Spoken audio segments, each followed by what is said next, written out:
আরে মা বাবার কথা মতো যে জন চলে না, বলুন মা বাবার কথা মতো যে জন চলে না, আল্লাহ নবীজির দয়া তারা পাবি না।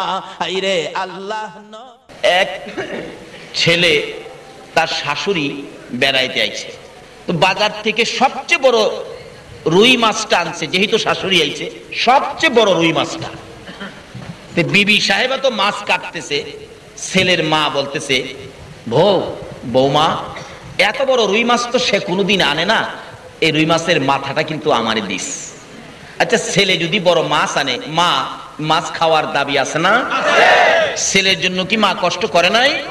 ছেলের প্রস্রাব পায়খানা কি মা পরিষ্কার করে নাই? মা করছিল না শাশুড়ি করছে? আচ্ছা এই যে বারবার বলতেছে বৌমা শুনছস, এই রৌ মাছের মাথাটা কিন্তু আমারে দিবি, এত বড় মাছ তো সেই জীবনে কোনোদিন আনে না।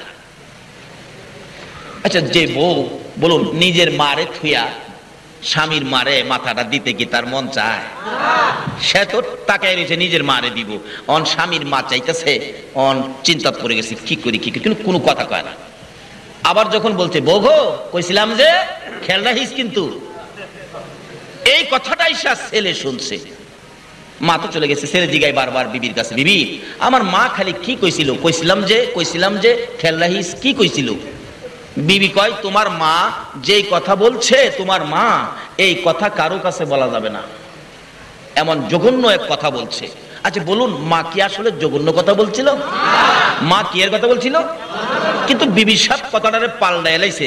এই বাবা যুবক, এখনো কিন্তু তোমার বিবি তোমার মা বাবার বিরুদ্ধে এমন কমপ্লেন দিতে পারে, কিন্তু মা বাবার কাছে যাচাই না করে মা বাবার উপর অ্যাকশনে যায় না।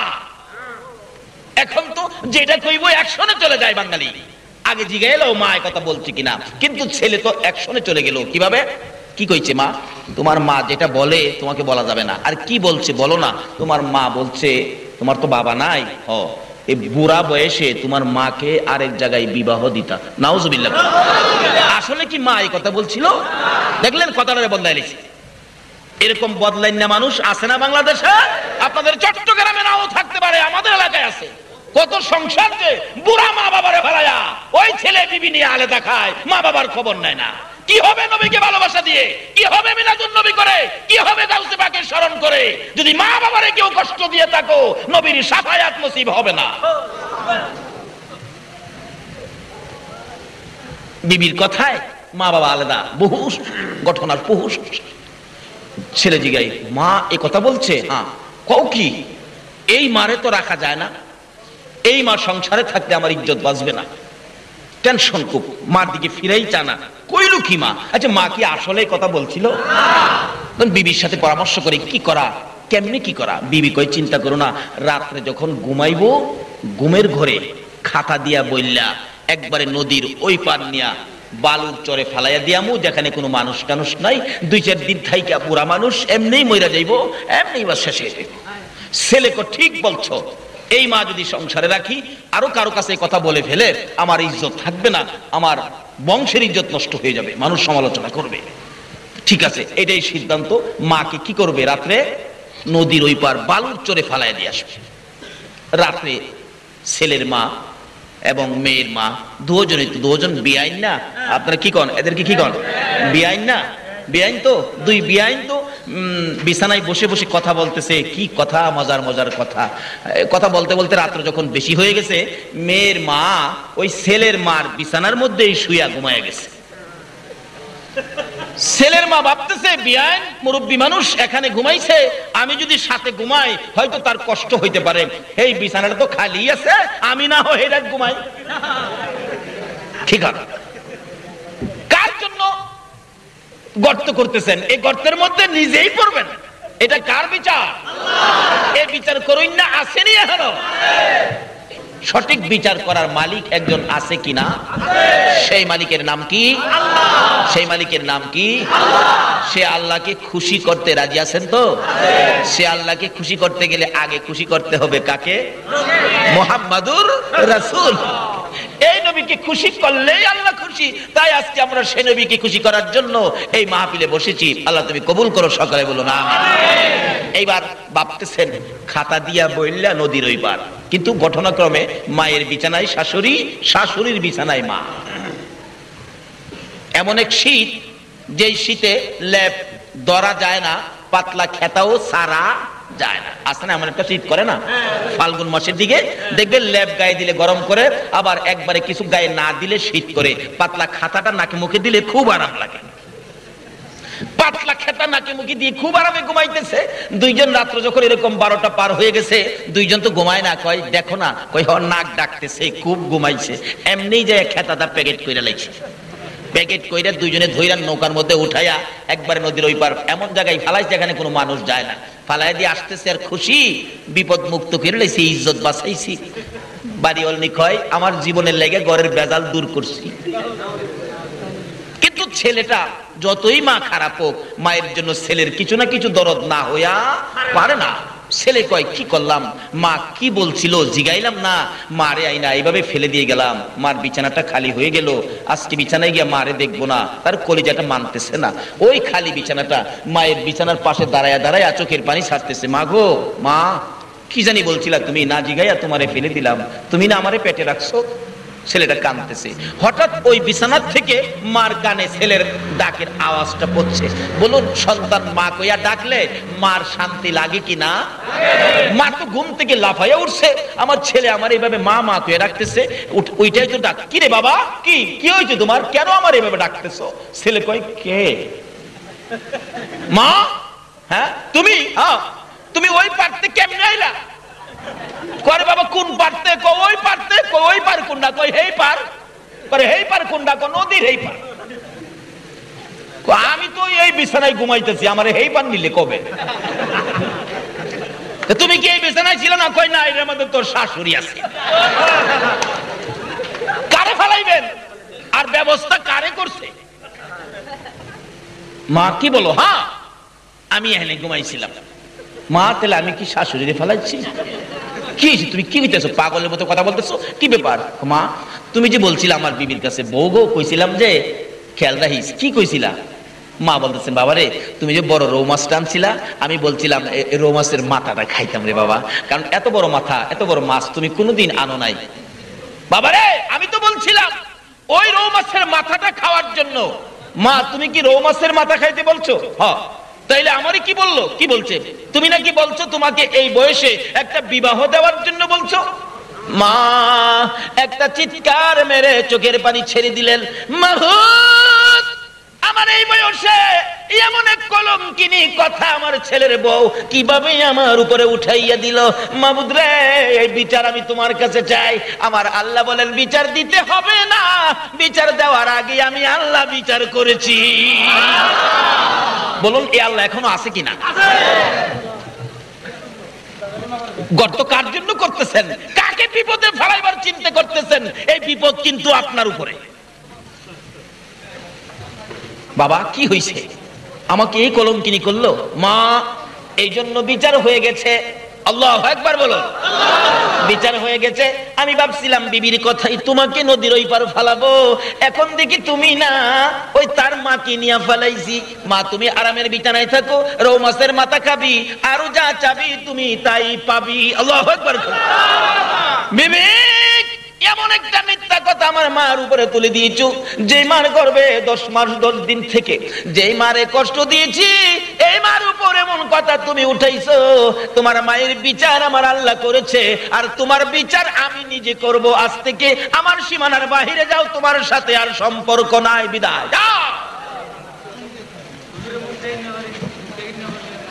বাবারে কার ক্ষতি করবেন? এই ক্ষতি আপনার উপর আসবে।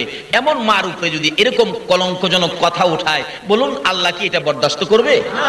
কোন মা? আল্লাহু আকবার। এক বেচারা স্বপ্নে দেখে, মা কি জিনিস বুঝানোর জন্য বলছি, এই মার উপরে কলঙ্কজনক কথা বললেন না। এক বেচারা স্বপ্নে দেখে আল্লাহর আরশের খুঁটির নিচে চুমাইতেছে, আরশের খুঁটি। সকালবেলা ঘুম থেকে উঠে একজন মসজিদের ইমাম সাহেব আল্লাহর ওলির কাছে বলতেছেন, হুজুর আমি একটা স্বপ্নে দেখলাম, স্বপ্নের ব্যাখ্যাটা দেন তো। কি স্বপ্ন? আমি আল্লাহর আরশের খুঁটির মধ্যে চুমাইতেছি, কি স্বপ্ন দেখলাম? এবার আল্লাহর ওলি বলেন তোমার মা আছে? আছে। বাবা আছে? আছে। তাড়াতাড়ি যাইয়া তোমার মা বাবার পায়ে চুমা দাও। ওই লোকটা বলে হুজুর আপনি একটা কথা বললেন, আল্লাহর আরশের খুঁড়ি কই আর আমার মা বাবার পাও কই? কই কইলেন কি কইলেন বুঝি না। আরশের খুঁড়ির চাইতে কি মা বাবার পাও বড়? আমি তো আরশের খুঁড়ি চুমাইছি। আল্লাহর ওলি বলেন বাবারে, একটা আরশের খুঁড়ির চাইতে তোমার মা বাবার কদমের মর্যাদা কোটি কোটি গুণ বেশি। এই মাকে কলঙ্ক, এই মাকে দুঃখ, এই মাকে ব্যথা দিয়ে বলুন সুখে শান্তিতে থাকা যাবে? বিচার করুন না, একজন আছে, বলুন এই মালিকটা কে? সে নবীর উম্মতের এত ভালোবাসেন আমার আল্লাহ। আসুন সে নবীর উম্মত ভালোবাসা পাইতে গেলে কি লাগবে? আল্লাহ বলছে নবীর কথা মানতে হবে। নবীর কথা মানতে গেলে প্রথমত নামাজ মাওলার দিদারের জন্য, আসসালাতু মেরাজুল মুমিনিন। আসুন জান্নাতের ব্যবসা করবেন। এবার জান্নাত তাজু করার পরে জান্নাত শুরু হলো ব্যবসা কি? মান ক্বালা লা ইলাহা ইল্লাল্লাহু ফাদাখালাল জান্নাহ। বন্ধুগো, এই কালিমাটা যারা পড়বে তাদেরকেই তো আমি জান্নাতে ঢুকাবো। এবার জান্নাতের টিকিট খান পাইলেছেন যাদের কাছে কালিমাটা আছে। দ্বিতীয় নম্বরে বলছে আসসালাতু মিফতাহুল জান্নাহ। বন্ধুগো, এই নামাজটা হলো বেহেশতের চাবি। নবী আপনি বলে দেন, নবীজি বলে গেছে ও উম্মতেরা আসসালাতু মিফতাহুল জান্নাহ, নামাজ বেহেশতের চাবি। দ্বিতীয় নম্বরে বলছে এই বেহেশতের মেহমান হইয়া খাইবেন, খাইতে গেলে আমলে থাকতে হবে। মান আহাব্বা সুন্নতি ফাকাদ আহাব্বানি ওয়া মান আহাব্বানি কানা মাই ফিল জান্নাহ। যারা নবীর সুন্নতকে মহব্বত করবে সে যেন রাসূলকে মহব্বত করলো, যে রাসূলকে মহব্বত করলো আমার রাসূলের সাথে এই জান্নাতে একই প্লেটের মধ্যে খানা খাইলো। জোরে কান সুবহানাল্লাহ। এবার শেষ দরখাস্ত, রাসূল বলছে উম্মতেরা রে, নামাজ রোজা হজ যাকাত মুফতি মুহাদ্দিস মক্কা মদিনার ইমাম সাহেব যদি হও, আরেকটা জায়গা বাকি রয়েছে, সেই জায়গাটা কোথায়? আল জান্নাতু তাহতা আকদামিল উম্মাহাত। তোমার মায়ের পায়ের নিচে তোমার জান্নাত। বলুন কার পায়ের নিচে? আরো জোরে বলুন। এই মায়ের খেদমত গাউসে পাক করছে কিনা? আমার আগের বক্তা বলে নাই আল্লাহর ওলিরাও মায়ের খেদমত করেছে। যেই মায়ের খেদমতে সরাসরি আল্লাহর ওলি হওয়া যায়। বাবারে আসুন যা যা করেছেন সব কিছুর মূলে হবে মা বাবার খেদমত। মা বাবার খেদমত করুন, মা বাবাকে দুঃখ কষ্ট দিয়েন না। যদি কেউ দিয়ে থাকেন আজকের মাহফিল থেকে গিয়ে মায়ের ঘরের দরজায় যায় ডাক মারেন, মা মা গো হুজুর আমার যে মা নাই, আমি কি করব? মা তো কবরে চলে গেছে। কালকে ফজরের নামাজটা পড়ে দৌড়াইয়া মায়ের কবরে চলে যান। মায়ের কবরের পাশে দাঁড়ায় দুইটা হাত বাড়ায় ডাক মারেন, রব্বির হামহুমা কামা রব্বায়ানি সগীর। চোখের পানি ছেড়ে দেন। আল্লাহ কথা দিয়েছে বন্ধুগো, তোমার কোনো উম্মত যদি মায়ের কবরের পাশে বাবার কবরের পাশে দুই চোখের পানি ছেড়ে দেয়, আমি আল্লাহ কথা দিলাম এই চোখের পানি নাকের আগা বরাবর আসার আগে আগে মা বাবার কবরকে আমি জান্নাতের বাগান বানিয়ে দিব। আমার উম্মতের কবরের আযাব বন্ধ করে দাও। জিবরিল এক হুজুর আপনি দোয়া করলেও আযাব বন্ধ হবে না। কই কি রাসূলের দোয়ায় আযাব বন্ধ হবে না? কেন বন্ধ হবে না হুজুর? বন্ধ হবে না কেন রে জিবরাইল? আমি তো আমার সাহাবীদেরকে নিয়ে দোয়া করতেছি। জিবরাইল বলে হুজুর শুধু সাহাবী কেন, 1,24,000 পয়গাম্বর সহ যদি দোয়া করেন আপনি সকল পয়গাম্বরের নেতা হইয়া, তারপরও আজকে দোয়া কবুল হবে না। আরে জিবরাইল কেন কবুল হবে না? হুজুর আপনার এই উম্মত তার মায়ের কলিজায় আগুন দিয়া কবরে শুইছে, যতক্ষণ পর্যন্ত তার মা তাকে ক্ষমা না দিবে গো ততক্ষণ পর্যন্ত রাসূলের দোয়াও কবুল হবে না। আরে মা বাবার কথা মতো যে জন চলে না, বলুন মা বাবার কথা মতো যে জন চলে না, আল্লাহ নবীজির দয়া তারা পাবি না। আইরে আল্লাহ নবীজির মা বাবাকে দুঃখ দিলে নামাজ রোজা যাই বিফলে, মা বাবাকে দুঃখ দিলে নামাজ রোজা যাই বিফলে, মার কলিজায় আঘাত দিলে খোদা সহে না, মার কলিজায় আঘাত দিলে খোদা সহে না, আল্লাহ নবীজির দয়া তারা পাবি না। আইরে আল্লাহ নবীজির মা বাবা অতি আপন, মা বাবার করো যতন, মা বাবা অতি আপন, মা বাবার করো যতন, তিন কথার সাথী পায়া বুইলা যায়ও না, তিন কথার সাথী পায়া বুইলা যায়ও না, আল্লাহ নবীজির দয়া তারা পাবি না। আইরে আল্লাহ নবীজির আমার নবী বলেন, জিবরাইল তার কবরের আযাব আমি যে সইতে পারি না।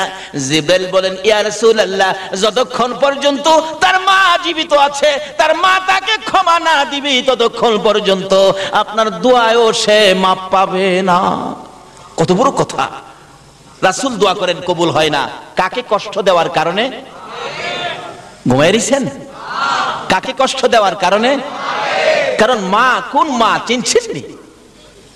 রাত্র 2টাই হোক, 2:30টাই হোক, সন্তান বাড়িতে না আসা পর্যন্ত বলুন তো বুড়িশ্বরের কার ঘরের দরজাটা খোলা আছে? কয়েকজনে কইছে। সন্তান বাড়িতে আসলো না, এ বুড়িশ্বরের একজন সন্তান বাড়িতে আসলো না, 2টা বেজে গেছে রাত্র, সারা বুড়িশ্বরের ঘরে ঘরে দরজা বন্ধ, একটা ঘরের দরজা বন্ধ হলো না। বলুন তো এই ঘরটা কার ঘরটা? আরো জোরে কোন? মা। কোন মা? যেই মার পেটে 10 মাস 10 দিন ছিলাম। এরকম রাত্রে আমরা সকলেই একদিন মায়ের পেটে ছিলাম কিনা? এই রাত্রে মা আপনাকে আমাকে পেটে নিয়ে ঘুমাইতো, কিন্তু আমরা মাকে ঘুমাইতে দেই নাই। একটা লাথি মারছি, মা চট করে ঘুম থেকে উঠছে। আর একটা লাথি মারছি, মা জিহ্বা কামড়ায়া সহ্য করেছে। অথচ পাশে বাবা শুয়েছিল, বাবাকেও ডাক দেয় নাই। আর একটা লাথি মারছি রে, মা দুঃখিনী উইটা দাঁড়াইয়া গেছে। দাঁড়াইয়া থাকতে থাকতে তোমার আমার মা কত রাত্র যে ফজরের আজান পড়ে গেছে, মা মন ভরে ঘুমাইতে পারে না। এই মারে যদি কষ্ট দাও গো, রাসূলের দোয়াও কবুল হবে না। তারপরেও জীবনে কত মা তোমার আমার মতো একটা সন্তানের মুখ দেখার আশায় কত মা যে দুনিয়া থেকে বিদায়ী হয়েছে, হয় নাই?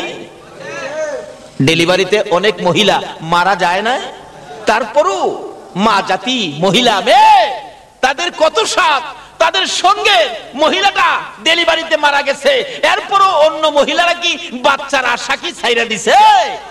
জীবন দিয়ে হইলেও একটা বাচ্চার মুখ দেখতে চাই। আমি যে এলাকায় মতি করতাম, আলোচনায় বলি, ঘটনাটা শুনছেন হয়তো ক্যাসেটে।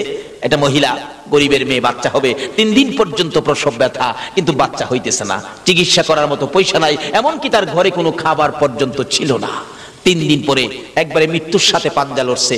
ওই মেয়েটার মা মসজিদের দক্ষিণ পাশে গিয়ে আসরের নামাজের পরে সালাম ফিরানের সাথে সাথে 2টা হাত এভাবে বাড়ায়া ডাকতেছে, ও আমার মহল্লাবাসী, ও আমার গ্রামবাসী, ও আমার সমাজের লোকেরা, আমার মেয়েটা মারা যাবে, আপনাদের কাছে আমার মেয়েটার জীবন ভিক্ষা চাই, আমাকে কিছু সাহায্য করেন, আমি আমার মেয়েটারে বাঁচাই। ডেলিভারিতে মেয়েটা মারা যাওয়ার পথে, কিন্তু কেউ সাহায্য দিল না, এমনকি একটা মুখের কথাও কেউ বলল না। মাগরিবের পরে সালাম ফিরাইয়া মোনাজাত পড়ি নাই, বললাম আপনাদের সমাজের মহিলাটা এত বিপদে পড়ে, তার মেয়েটা মারা যাবে, আপনাদের কাছে সাহায্যের হাত বাড়াইলো, অথচ আল্লাহ বলছে কোন অসহায় ব্যক্তি এইভাবে হাত বাড়াইয়া বিপদে পড়ে আল্লাহর রস্তে হাত বাড়াইলে আল্লাহ বলছেন এই হাতের নিচে দিয়ে আমি আল্লাহর কুদরতি হাতটা বাড়াইয়া রাখি। এই হাতটা খালি দিলেন, আমার আল্লাহর আরশ পর্যন্ত কাঁপতেছে। করলেন কি আপনারা? একজন মুরব্বী কয়, বাবারে কার জন্য কে রোজগার করে রাখছে, কষ্ট পাইলাম। বললাম ঠিক আছে, আমি ইমাম সাহেব, আমি মহল্লায় বাইরুমু, দেখি কেউ নিয়ে আমার হাতে দেয়। এই মহিলাটার পক্ষ থেকে মাগরিবের পর থেকে এশারের আজানের আগ পর্যন্ত বাহির হলাম। আমার সাথে কেউ যাবেন? একজন হাই স্কুলের শিক্ষক, উনি এখনো বেঁচে আছেন, বললেন হুজুর আমি যাব। 2জনে মিলে 750 টাকা 35 কেজি চাউল উঠাইলাম, উঠাইয়া পাঠাইলাম একটা ছাত্র দিয়ে, তার বাড়িতে দিয়ে আসো, আর সকাল সকাল যেন হসপিটালে পাঠাই, সরকারি হসপিটালে চিকিৎসার জন্য, টাকা যা লাগে আমি ইমাম সাহেব ব্যবস্থা করব। এবার পাঠানোর পর মেয়ের মা একটা বড় করে শ্বাস ফেলায় বললেন, আল্লাহ আমার মেয়েটাকে বুঝি বাঁচাইতে পারবো।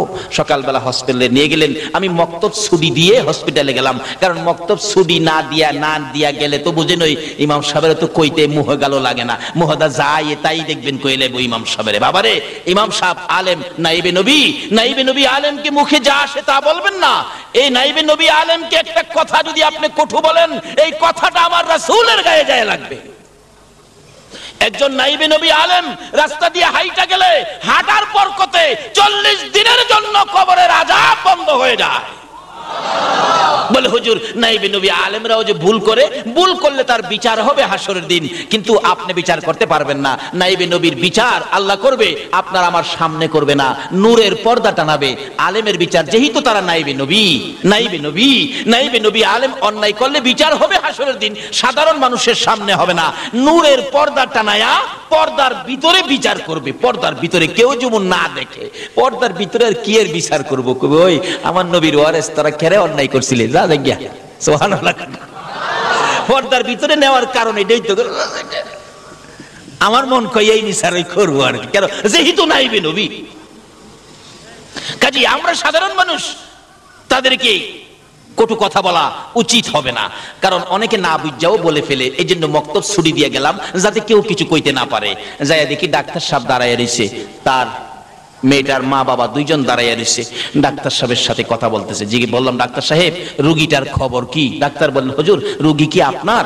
আমি বললাম, রুগী তো আমার না, কিন্তু আমি রুগীর পক্ষে। অবস্থা কি বলুন? ডাক্তার বলেন, হুজুর রুগীটার অবস্থা একবারে শোচনীয়, কারণ লাস্ট মুহূর্তে নিয়ে আসছে, আরো আগে আসা দরকার ছিল, এখন রুগীটা বাঁচানো সম্ভব হবে না। আমি বললাম, দেখেন মরে যাক আপত্তি নাই, কিন্তু চিকিৎসা করে দেন। চিকিৎসা ব্যতীত যদি মেয়েটা মরে যায়, তা তার মা বাবার কলিজায় আজীবন একটা দুঃখ থাকবে, চিকিৎসার অভাবে আমার মেয়েটা মারা গেছে, চাই চিকিৎসা করেন যাতে দুঃখ না থাকে, টাকা যা লাগে আমি দেখব। ডাক্তার বলেন, তাহলে চিকিৎসা করে দেখতে পারি, দুইজন বাঁচাইতে পারবো না, একজন বাঁচাইতে পারি কিনা। বাচ্চাটা বাঁচাইতে গেলে মা মারা যাবে, মা মারা গেলে মা বাঁচাইতে গেলে বাচ্চা মারা যাবে। আপনারা এখন ডিসিশন দেন আমি কোনটা বাঁচাবো। আচ্ছা বলুন তো, মেয়ের মা বাবা কার কথা বলবে?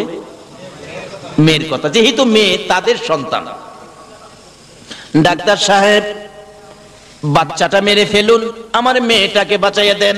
তখনও মেয়েটা জ্ঞান হারা ছিল।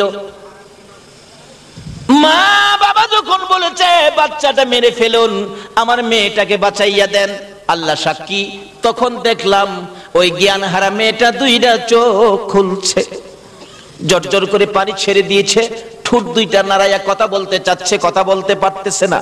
ডাক্তার বলেন, মেয়েটা যেন কি বলবেন শুনি। মুখের কাছে কানটা নিলে ডাকতেছে, ডাক্তার রে এ সন্তান মারবি, মারিস না, 10 মাস 10টা দিন কষ্ট করেছি। ডাক্তার, প্রসব ব্যথার যন্ত্রণায় যদি তোমার মা তোমাকে মেরে ফেলতো, তুমি কি ডাক্তার হতে পারতা? ডাক্তার নিজেও ছিলেন মা ভক্ত মানুষ, না তা তো পারতাম না। ডাক্তার গো, কত কষ্ট করেছি, জীবনে কত রাত্র না ঘুমাইয়া কাটাইছি। ডাক্তার রে, এখন আমার পেটের উপর হাত দিয়ে দেখ, এখন আমার সন্তান পেটের মধ্যে নড়াচড়ি করে। ডাক্তার, দুইজনের একজন যদি মারতে হয় রে ডাক্তার, আমার পেটের বাচ্চাটা মারিস না, আমি মায়ের জীবন শেষ করে দে, আমার সন্তান বাঁচাইয়া দে। একটা মুহূর্তের জন্য যদি আমি মা সন্তানের মুখটা দেখে যাইতে পারি রে, আমি মার কলিজা শান্তি পাইব। ডাক্তার বলেন, এত যখন আশা, চেষ্টা করে দেখি দুজন বাঁচানো যায় কিনা। আমার জানা ঘটনা বলছি। চিকিৎসা শুরু হলো, একটু পরে শোনা যায় রুমের ভিতরে ওয়া ওয়া বলে কান্দে। ডাক্তার দরজা খুলে দিয়ে দুইটা চোখের পানি ছেড়ে দিলেন। কে আছেন আপনারা? ছেলে হয়েছে, ছেলের অবস্থা ভালো, কিন্তু ছেলের মা বাঁচবে না। ওই মহিলার মা বাবা রুমের ভিতরে যাই না, মেয়ে মারা যাবে, আর কি করব, বাহিরে দাঁড়াইয়া কাঁদতেছে। আমি চট করে ভিতরে ঢুকলাম, যাইয়া দেখি বাচ্চাটা জমিনে পড়ে হাত পাও নাড়াইয়া ওয়া ওয়া করে কান্দে। মা দুঃখিনী বাচ্চাটার দিকে দুইটা চোখ বড় বড় কইরা তাকাইয়া রইছে, নড়তে পারে না, ধরতেও পারে না। অনেকক্ষণ পরে মা যখন রুমের ভিতরে ঢুকছে, মাকে ইশারা দিয়ে বুঝাইতে চাইতেছে, মা গো, জীবন দিয়ে যেই সন্তানের মুখ দেখতে চাইলাম, সন্তানের মুখ দেখেছি, আমার সন্তান জমিনে পড়ে কান্দে, তোমরা একটু কোলে নাও না। কিন্তু ইশারা বুঝাইতে চায়, তারা তো বুঝতে চায় না। অবশেষে দুইটা হাত নড়াচড়ি করে বুঝাইতেছে, মা যেই সন্তানের জন্য জীবন দিতে যাচ্ছি গো, আমার সন্তানটা কিছুক্ষণের জন্য দাও নাই আমার বুকে উঠাইয়া। এই সারাটাও বুঝতে চাইতেছে না, বুঝতে পারতেছে না। অবশেষে দেখলাম দুঃখিনী মা নিজেই দুইটা হাত বাচ্চার দিকে বাড়াইতে চাইতেছে, শক্তি কুলায় না, ধাক্কা দেয় একটু বাড়ে, আর একটু ধাক্কা দেয় আর একটু সামনে বাড়ে। এইভাবে হাত দুইটা বাড়াইতে বাড়াইতে বাচ্চাটার কাছাকাছি চলে গেছে। আর একটু যদি বাড়তো, বাচ্চার গায়ে লাগতো, মা কলিজা শান্তি পাইতো। বাচ্চাটার কাছাকাছি কাছে হাতটা পড়ে আছে, মা দরদি বাচ্চার দিকে তাকাই আছে, এইভাবে তাকাইয়া থাকতে থাকতে রে মা দরদি বিদায় হইয়া যায়। আমার নবী বলেছে, উম্মতরা রে, এই মারে যারা কষ্ট দিবি রে, আমি নবীর শাফায়াত নসিব হবে না। বাবারা, কবরে যাবেন, এই মার সাথে ব্যবহার কি করেছেন এটা আগে পরিষ্কার করেন। রাসূল বলেন, আমি তো ডাকতেছি জিবরাইল, এই আযাব আমি উপস্থিত থাকতে আমি সহ্য করব কিভাবে? জিবরাইল বল, হুজুর, তার মার কাছে ক্ষমা না পাওয়া পর্যন্ত আল্লাহ তাকে মাফ দিবে না, আপনি রাসূলের দোয়াও কবুল হবে না। রাসূল বলেন, তার মা কোথায়? ঠিকানা দিলে যে ডাকতেছে, মা আপনার ছেলেটা মারা গেছে। জি হুজুর, মারা গেছে। আপনার ছেলের কবরে তো আযাব চলছে। মা বলেন, হুজুর আযাব হইতাছে, আল্লাহ আরো আযাব দেন। হ্যাঁ, আমারে পুইরা নিচ্ছে। মারে কষ্ট দেওয়ার মানুষ আছে না বাংলাদেশে? হ্যাঁ, আমারে পুইরা নিচ্ছে হুজুর। রাসূল বলেন, মাকে তো না দেখাইলে মা মায়া হবে না। রাসূল বলতেছেন, মা আপনি একটু আসেন, আপনার ছেলের অবস্থা দেখা যান। কবরের পাশে দাঁড় করাই রাসূল বললেন, প্রভু গো, তার মাকে কবরের আযাব দেখার শক্তি দাও। বলুন, এ নবীর কথাই দিবে কিনা? বলতে দেরি, শক্তি দিতে দেরি নাই। মা দেখে কবরের ভিতরে আযাব, মাথার থেকে চামড়াটা সিলাইয়া একটা টানে পাও পর্যন্ত নিয়ে যায়, আর ওই সিলানো শরীরের মধ্যে দাও দাও করে আগুন। ছেলেটা মা মা কইয়া চিৎকার মারে। মারে চিনেন না? বিপদে আপদে পড়লে বলুন অটোমেটিক মুখ দিয়া কার কথা আসে? পায়ে ব্যথা পাইয়া পায়ের নুকটা একবারে সিটা পড়ে গেছে, বলুন পায়ে হাত দিয়া কি বলে কাঁদতেছে বাচ্চাটা? মা, মা গো মা। পেট ব্যথায় অস্থির, শ্বশুর বাড়ির খাইয়া এমন খাওয়া খাইছে ব্যথা উঠছে পেটে, বলুন কি বলে কাঁদতেছে জামাই? মা, মা গো। শাশুড়ি কই, বেটা আমার বাড়ির খাইয়ে তোর মারে ডেকে কান্দোস? আমার আল্লাহ কই, তোর বাড়ির খাইলে কি বো, ব্যথাই বেদনাই মার কথাই আসবে, জুতা দাবাই রে ও তোর কথা আইতো না। কেন? এই সন্তান নিয়ে কষ্ট ব্যথা, বলুন কে বুক করেছে? মা। এই জন্য ব্যথাই বেদনায় পড়লে কার কথা মুখ আসে? মা। বলে হুজুর বাবার কথা কইতেন না, বাবা কি কম কষ্ট করছে, রোজগার করে খাওয়াইছে না? বাবার কথা আসে একবার, কোন সময়? ব্যথাই বেদনাই না। দেখবেন এই বৃষ্টি বাদলের দিন সকালবেলা ঘর থেকে ওইটাই দেখে উত্তর দিক দিয়ে এমন আকাশে মেঘ জমেছে, একবারে কালো অন্ধকার হয়ে রয়েছে। ঘুম থেকে ওইটা এই কালো হাঁসটা দেখা বলুন তো কি বলতেছে? বাবা রে বাবা। দিনের হাঁস দেখলে বাবার কথাই যে, কিন্তু ব্যথাই বেদনায় বাবার কথা, বলুন কার কথাই? মা। রাসূল বলতেছেন, আল্লাহ তার কবরের আযাবটা দেখার শক্তি দাও। মা দেখতেছে ছেলেটা সমস্ত শরীরের চামড়া নাই, জাহান্নামের আগুন দাও দাও করে জ্বলতেছে। মাগো মাগো মাগো কইয়া কাঁদতেছে। আবার চামড়া ভরে যায়, পাও থেকে ফেরেশতারা চামড়াটা সিলাইয়া মাথা পর্যন্ত আনে, আবার জাহান্নামের আগুন জ্বলতে থাকে। মাগো মাগো কইয়া কান্দে।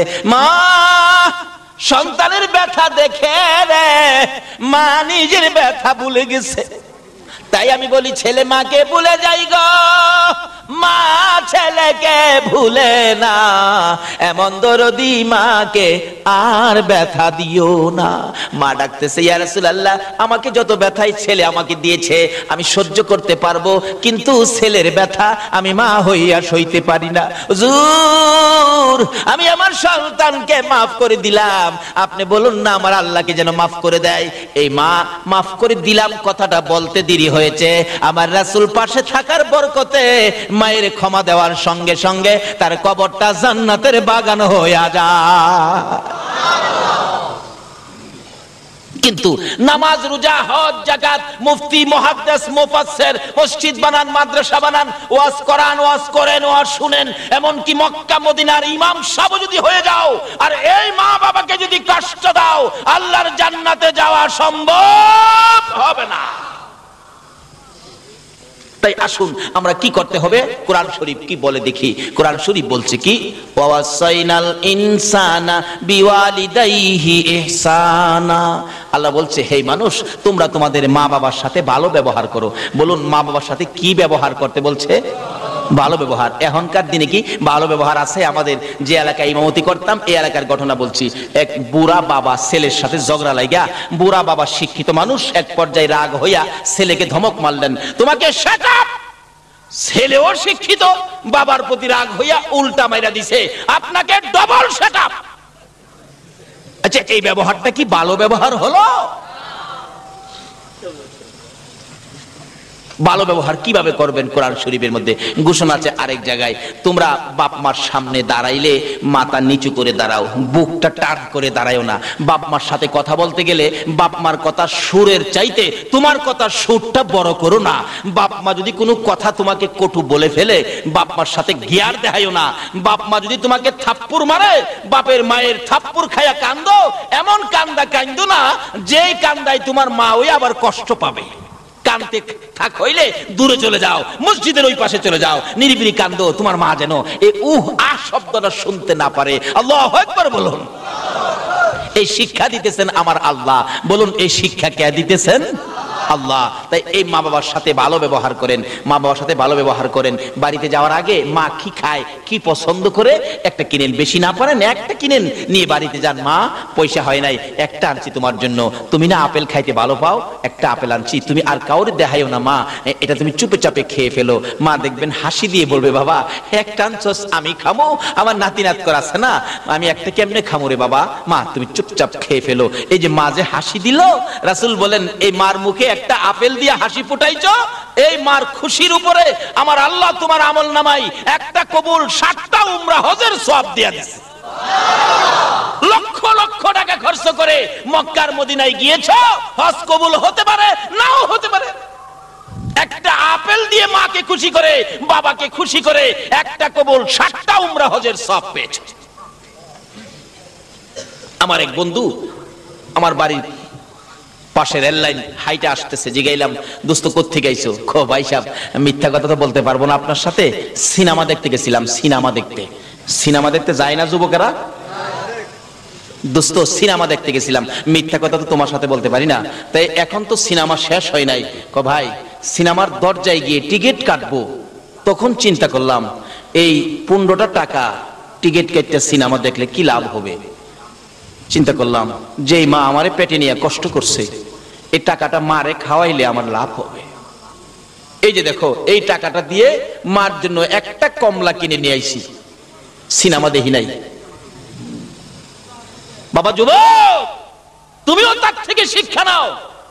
যেই মা আমাকে পেটে নিয়ে রাত রাত না ঘুমায়া কাটাইছে, যেই বাবা মাথার গাম পাতাই ফালাইয়া রোজগার করে খাওয়াইছে, সিনেমা থেকে 15 টাকা 20 টাকা নষ্ট না করে এই মায়ের জন্য একটা কমলা কিনে 2টা মিষ্টি কিনে মায়ের হাতে দাও। যদি তোমার মা খুশি হয়ে যায়, তাহলে তোমার জান্নাত তোমার নামে খরিদ হয়ে যাবে। রাসূল বলছেন ওই মানুষগুলি বেকুব, বেয়াক্কল, বুদ্ধিহারা, জ্ঞানহারা, যারা নিজের মা বাবার খেদমত করে জান্নাতটা কিনতে পারে নাই। মা বাবার খেদমত করে জান্নাত কিনতে পারে নাই। কোন মা বাবা? তোমার মা বাবা বুড়া হয়ে গেছে, বাবারে বুড়া মা বাবা ঘরের মধ্যে অসুস্থ, তুমি নামাজি মানুষ, নামাজের সময় নামাজে দাঁড়াইছো, আল্লাহু আকবার, যদি তোমার মা ডাক মারে, আব্দুর রহমান, নির্দেশ হলো নামাজটা ছেড়ে দিয়ে তোমার মার ডাকে সাড়া দাও। আজকে এত গুরুত্বপূর্ণ মা বাবার ব্যাপার আমরা গাফেল হয়ে গেছি। তাই কোরআন শরীফে আল্লাহ বলছেন তোমরা মা বাবার সাথে ভালো ব্যবহার করো। বলুন কি ব্যবহার করতে বলছে? মা বাবা যা বলে তা শোনো। মা বাবার মনে ব্যথা যাবে, ব্যথা পাওয়ার মতো কোনো আচার আচরণ তোমরা করো না। তার সাথে সাথে মা বাবা যদি কবরে চলে যায়, তাহলে মা বাবার জন্য দোয়া করো। তাও কোরআন শরীফ আল্লাহ পাক শিক্ষা দিলেন, কি দোয়া? রব্বিরহামহুমা কামা রাব্বায়ানি সগীরা। বলুন পৃথিবীর কারোর জন্য দোয়া শিখাইছে না, শুধুমাত্র কোরআন শরীফে কার প্রতি দোয়ার নির্দেশ করলো? কেন মার জন্য দোয়া করবেন? ইব্রাহিম নবী যখন ছোট ছিলেন, ইব্রাহিম নবী তার মাকে প্রশ্ন করেন, মা মা আমার রব কে? ইব্রাহিম নবী মাকে প্রশ্ন করে, মা আমার রব কে? ইব্রাহিম নবীর মা বলেন, বাবারে তোমার রব তো আমি। আচ্ছা কোন তো মা কি আবার রব হইতে পারে? কিন্তু আসলে এক কিসিমের রব মাকেও বলা যাবে। কেন? রব শব্দের অর্থ হলো লালন পালনকারী। আচ্ছা, মা একদিন ছোটকালে আমাদেরকে লালন পালনের দায়িত্ব নিছে কিনা বলুন তো? যেইভাবে কষ্ট করে লালন পালন করছে মা, হাই হাই হাই, রাত্রের বেলা ঘুমাইছি, শীতের রাত্র, দেখবেন মা একটু পরে পরে বাচ্চার নিচে হাত দেয়, বাচ্চা নি প্রস্রাব করছে। বাবাই কইলাম জানেই না, মা হাত দিছে প্রস্রাব, ঘুমের থেকে খাতা বদলাইছে, আবার একটু পরে হাত দিছে প্রস্রাব, আবার খাতা বদলাইছে, আবার হাত দিয়া দেহে প্রস্রাব, খাতায় হাত দিয়া দেহে খাতা নাই। অবশেষে মা টান দিয়া নিজে যে শুকনা জায়গাটাই ছিল, এই শুকনা জায়গাটাই বাচ্চাটারে শোয়া মা দরদি ওই বিজা জায়গাটাই শুচ্ছে, আবার হাত দিয়ে দেহে প্রস্রাব। এখন আর কি করবে? বাচ্চাটাকে বুকে লইয়া নিজের কাপড় দিয়ে পেঁচাইয়া ধরে মা বিজার মধ্যে শুয়েছেন। প্রস্রাব শুকনা কাপড়টাই না, কাপড় ভিজে গেছে, ঠান্ডায় থরথর করে মা কাঁপতেছে।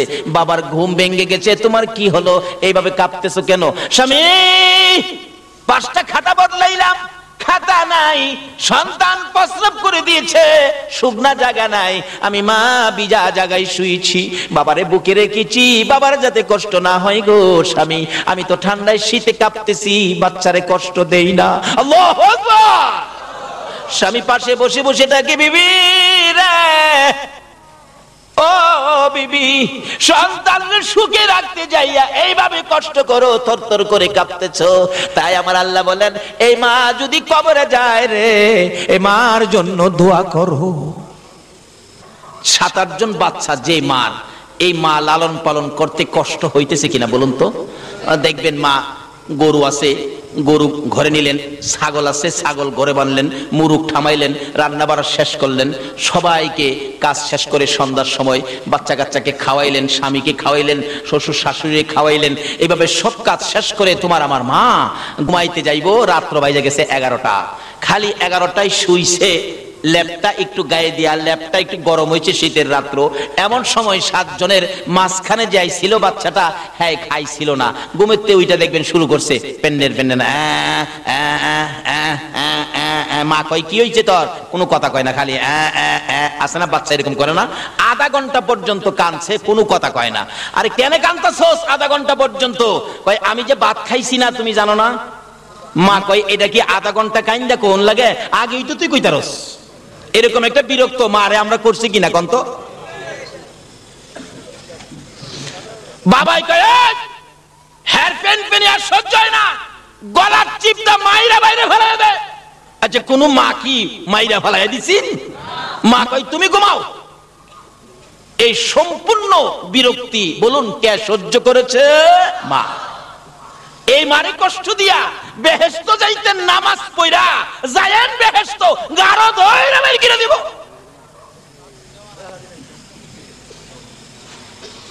বাবারা ভাইরা, আমি কি কথাগুলো বুঝাইতে পারতেছি?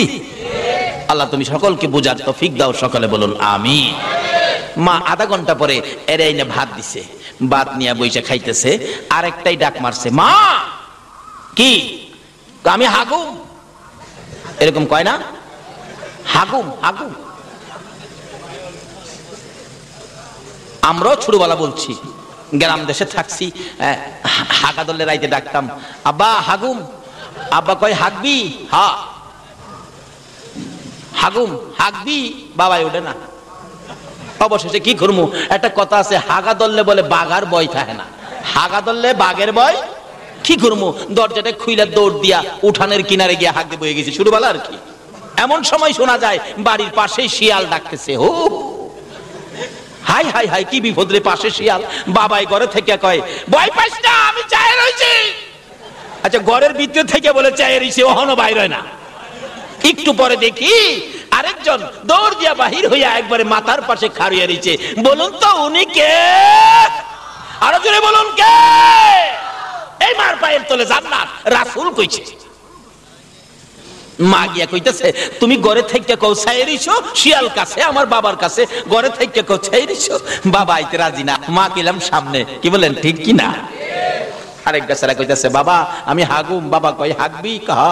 বাবা আমি হাগুম। কয় হাগবি? কাহা। বাবা আমি হাগুম। কয় হাগবি? কাহা। কয় হাগুম কুম্বালা হাইগা দিছি ওই। বাবাই খালি কয় হাগুম উঠবি উঠ, বাবাই তোর উড়ে না। এরপরে কয় হাগুম কুম্বালা হাইগা দিছি ওই।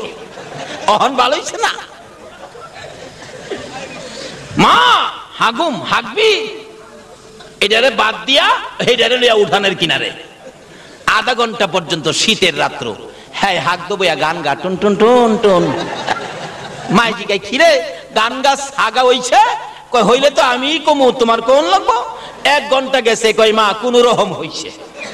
মা সুচু করাইছে, পানি পরিষ্কার করাইছে, এবার পায়খানা পরিষ্কার করে ধুইয়া মুইসা কুলে নিয়া বিছানায় শুয়া মা খালি খালি শুইছে, এমনি আরেকটাই চিৎকার মারছে, মা আমি তো প্রস্রাব কইরা দিছি। এরকম হয়েছে কিনা শুরুর সময়? বলুন এই বিরক্তিগুলি কে সহ্য করেছে? এই সম্পূর্ণ কাজ কে করেছে?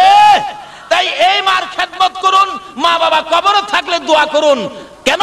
এই মা বাবার পায়ের নিচে হবে আমাদের জান্নাত। এইভাবে 3টা 4টারে মা শুয়াইছে, এবার আরেকটাই ডাক মারছে, মা কি আমার ঘুম ভাঙ্গা গেছে, আমার ঘুমো ধরে না, আমারে কোলে লইছে, কুলো বাইরে যা, ঘরের বাইরে যাইতো, বাইরে গেছে। মা ডাকতেছে, বাবারে আমার শীত করে, চাদরটা নিয়ে আসি।